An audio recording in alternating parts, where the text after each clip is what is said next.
बिहार में मजहबी शरिया कानून नहीं चलने दूंगा। ये लोग सिर्फ लोगों के जहन को भटका रहे हैं और बिहार और बिहारी इस वक्त हर चीज़ पर निगाह बनाए हुए हैं। ये लोग कितनहू चाहेंगे कि लोगों को हम पोलराइज कर लें, माहौल ख़राब करें। ऐसा इस वक्त 24 में नहीं होने वाला है। पहली कैबिनेट में उन्होंने उर्दू शिक्षकों की बहाली का प्राथमिकता देने का काम किया है। ऐसे लोगों का बाइकाट करने की ज़रूरत है, इसलिए कि समाज के अंदर वैसी कड़ी खराब होती है जो समाज के अंदर नफरत को पैदा कर दे, जो समाज के अंदर एक दूसरे को तोड़ने की बात करे। राजनीतिक मामला तो होता ही है कि अपनी राजनीतिक अनुकूलता के हिसाब से बयानबाजियां करना। बहरहाल BA, BCom, BSc, MA, MCom करें विश्व की सबसे बड़ी यूनिवर्सिटी इग्नू से। सॉल्व असाइनमेंट्स और गाइड बुक्स प्राप्त करें। संपर्क करें Mahakal computers, DAV PG college के पास, पंच मंदिरा मोड़ से दाहिने, सिवान। ये तो थोड़ा बहुत बाल दिख रहा है, इसमें थोड़ा बहुत बाल दिख रहा है, लेकिन ये भी नहीं था बाल। ट्रीटमेंट चलाने के बाद से 4-5 महीना बाद ये सब बाल दिखने लगे। क्या आप गंजेपन से, बालों का झड़ना, टुनकी आदि से परेशान हैं? अगर हाँ, तो आज ही संपर्क करें फरीदी हेयर क्लिनिक, दरबार सिनेमा के ठीक सामने, मेन रोड, सिवान। बिहार में राजनीतिक उथल पुथल के बीच भाजपा के फायर ब्रांड नेता गिरिराज सिंह 2 दिवसीय सारण के दौरे पर हैं। सिवान में आए थे और उन्होंने बहुत सारी बातें कही थी भाजपा के कार्यालय पर। हमें सांप्रदायिक कहते हैं, तो मुझे सांप्रदायिक कहलाना पसंद है, मैं गर्व से कहूँगा। लेकिन बिहार में मजहबी शरिया कानून नहीं चलने दूंगा। ये CM मटेरियल तो बन ही नहीं पाए अभी तक।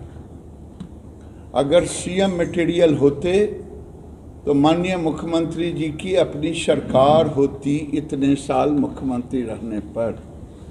ये जब भी रहे तो अमर बेल अमर लता की तरह दूसरों के वृक्ष पर अपना फैलाव करने का काम किया।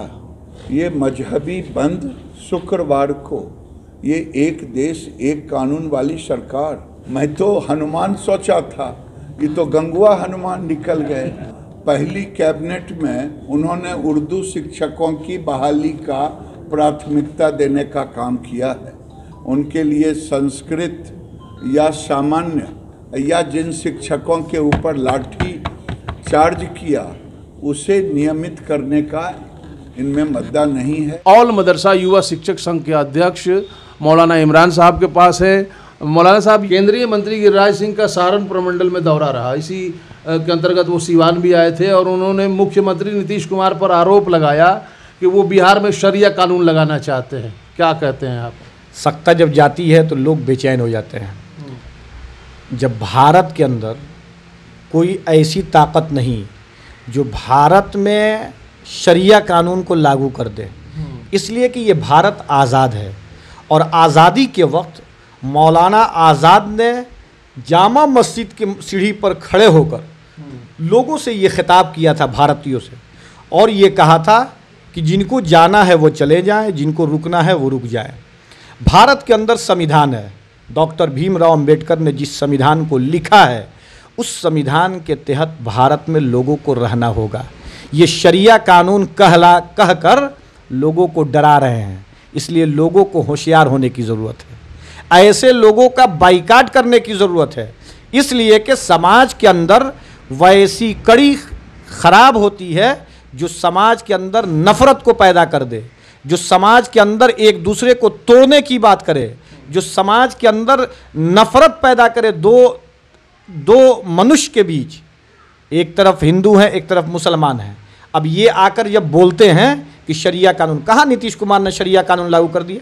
भारत के किसी कोने में शरिया कानून रहे हैं कि उनका क्रियाकलाप, उनकी मंशा वैसी रही है। उर्दू टीचरों को पर वो ज़्यादा मेहरबान है। गांधी मैदान से उन्होंने जो भाषण दिया उसमें मदरसों की बात की, संस्कृत वालों को वो नज़रअंदाज कर रहे हैं, ऐसी बात कर रहे हैं केंद्रीय मंत्री गिरिराज सिंह।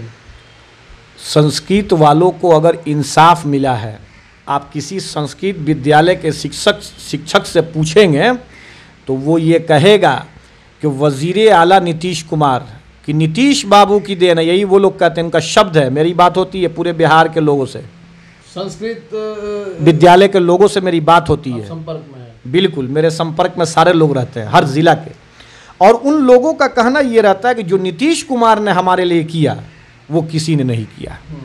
और जिस आप मान लीजिए कि उनकी भी तनख्वाहें बढ़ी क्या? बिल्कुल, अभी कल परसों लेटर निकला है 15% का, तो उसमें आया है संस्कृत विद्यालय और मदरसा दोनों को 15% का इजाफा हुआ है। तो वजीर आला नीतीश कुमार ने संस्कृत विद्यालय को पहले रखा, 1 नंबर स्थान रखा कि संस्कृत को पहले मदरसे को बाद में। अगर मदरसे को मिलता है तो साथ में संस्कृत का भी नोटिफिकेशन होता है, जो जगन्नाथ मिश्रा ने किया था पहले, उसी के रूल पर, उसी हिसाब से वजीर आला नीतीश कुमार ने 17 सालों में जो काम किया है, ये लोग क्या करेंगे? ये सब फजूल बात करते हैं। पार्लियामेंट में बोलिए ना कि एक कानून लावें कि देश में एक ही कानून चलेगा, देश में एक ही कानून चलेगा, और एक कानून में आप भी आते हैं। उनसे कहिएगा, जब मुलाकात हो आपकी तो पूछिएगा, कानून एक हो आप जो कह रहे हैं, तो एक कानून होना चाहिए कि पार्लियामेंट में अगर कोई 4 बार गया है तो 1 पेंशन होना चाहिए। ये एज ए संघ के अध्यक्ष मैं इस बात को बोल रहा हूँ कि अगर एक कानून की आप बात करते हैं तो कर्मचारी स्कूल का है ना, पेंशन नहीं मिलता है, और वो 5 दिन भी सांसद रह गए तो उनको पेंशन मिलता है। ये कौन कानून है भाई साहब? इसीलिए उनसे कहिएगा कि आप पार्लियामेंट में कभी संस्कृत के ताल्लुक से बात को उठाइए, और संस्कृत के जो शिक्षक हैं संस्कृत विद्यालय में, छोड़िए टोपी वाले को, कम से कम टीका वालों को तो पेंशन दिलवा दीजिए।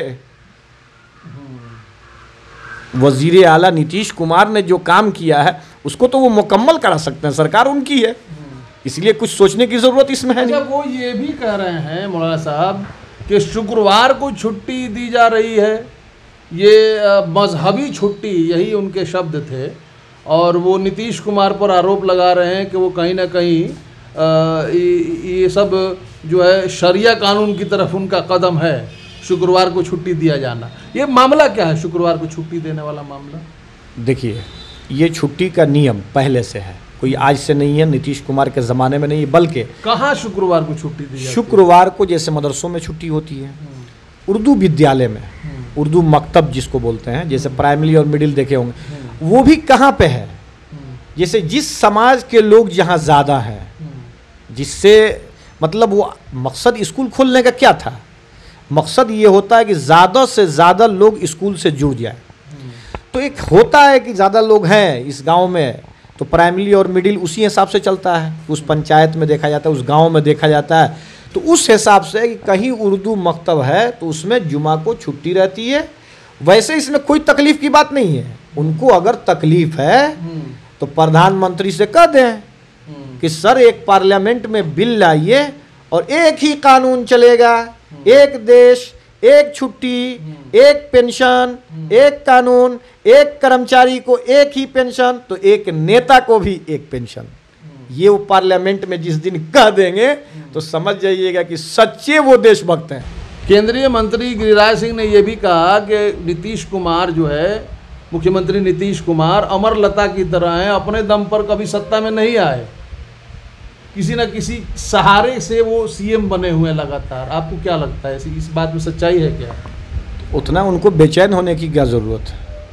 इसलिए कि वज़ीर आला नीतीश कुमार नहीं होते तो 2005 में भी लोग सत्ता में नहीं आते, 2010 में भी नहीं आते, 100 से ऊपर सीट थी ना 2010 में, तो आपका चेहरा था तो क्यों नहीं आप आ गए?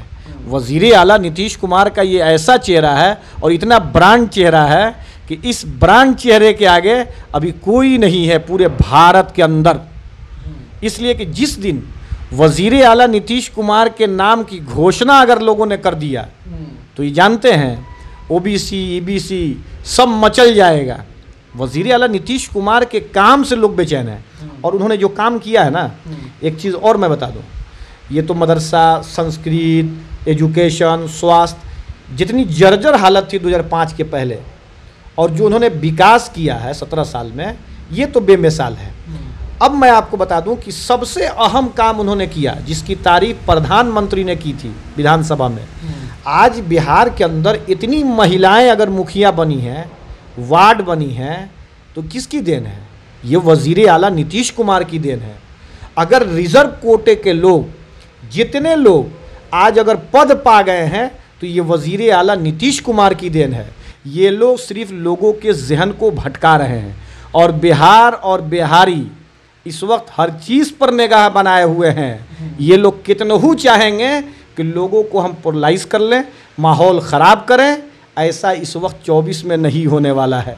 चलिए, बहुत बहुत शुक्रिया, आपने वक्त दिया मौलाना साहब। तो ये थे मौलाना इमरान साहब। मौलाना साहब जो हैं ऑल मदरसा युवा शिक्षक संघ के अध्यक्ष हैं और ये अपनी प्रतिक्रिया दे रहे थे केंद्रीय मंत्री गिरिराज सिंह ने जो भी बयान दिए।